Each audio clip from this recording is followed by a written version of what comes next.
ذلك الجزائري رياض محرز قدوة ورمز لكل حالم طامح بالنجاح في عالم الكرة. كاميرا صدى راحت لعائلة محرز في الجزائر، وكل التحية والشكر لمراسلنا رفيق بخوش اللي راح 700 كيلو رايح و700 راجع، لكن بيستاهل.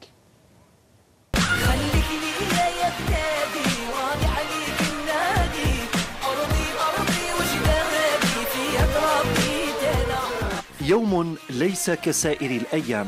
عائلة محرز منهمكة في تزيين طاولتها بأشهى الحلويات التقليدية، ليس لاستقبال أحد الأقرباء أو الأصدقاء، وإنما ضيفهم سيحل عليهم عبر شاشة التلفزيون. ابنهم رياض محرز الذي يشارك في نهائي البطولة الإنجليزية.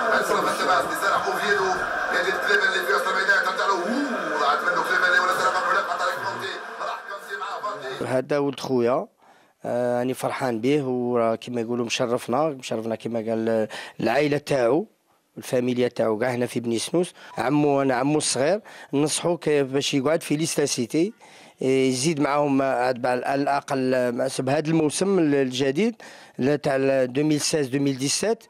الحمد لله فخر كبير، ولد خالي هذا راح شرفنا وشرف الامه العربيه وبالخصوص الجزائر، ورانا فرحانين به بزاف.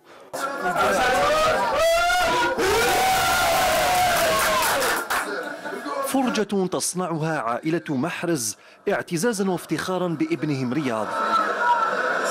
رياض الذي ولد من أب جزائري وأم جزائرية، نشأ في مدينة بني سنوس، حيث كان يداعب الكرة منذ صغره رفقة أبناء حيه. أبناء حيه صغارا وكبارا يرتدون من أجله أقمصة باسمه تعبيرا على حبهم له. رياض محرز بالنسبة لي كابن المنطقة، الحمد لله أنه له ارتباط وثيق، والدليل على ذلك زيارته كل سنوية للمنطقة. إذن فرياض محرز بالنسبة لنا هو فخر لنا جميعا. هذا التألق تاعو كان رد على الميدان بالنسبه لبعض المشككين اللي شكوا في القدرات نتاعو. الوغ نتمنى له باش يزيد ما ينقصش، ونتمنى له من قلبي باش يكون احسن لاعب في العالم.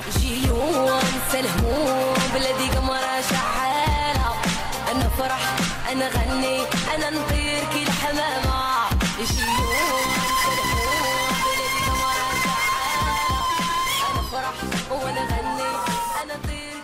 من حي فقير إلى نجم كبير، قصة نجاح عنوانها رياض محرز الذي أصبح قدوة لجيل من أبناء بلده. رفيق بخوش، صدى الملاعب، مدينة بني سنوس في أقصى غرب الجزائر. والله برافو عليك يا رفيق دكتور. صدق ها؟ لا يعني هو شو ما تقول 700 كلمة راية يعني، وبعدين جامع العائلة كلها يعني. هي القرية صغيرة. اي صح. مصطفى يعني هو طول عمرك بدك تحكي على رياض، احكي. مثل ما قلت انت، هو جزء من الفيري تيل، مثل القصة، بس هو يعني بصراحة ينعمل عمره 24 سنة، ينعمل من هلا بينعمل عنه فيلم سينما، يعني من وقت ما كان بالوهاف، من وقت انتقل على ليستر ويقول لك انه بنيته جسمانية ومش قادر يكفي وممكن ما ينجح. كل هذا الشيء اثبته رياض انه بالتزامه بتمرينه بالمهارات اللي عنده، بالموهبة الربانية اللي الله عطيه اياها، وبعدين بمحبته وبالإرادة بمحبة الناس. مصطفى يعني وقت قال لك ابن عم انه هو لهلا اسا كل سنه بيرجع لهونيك، نعم.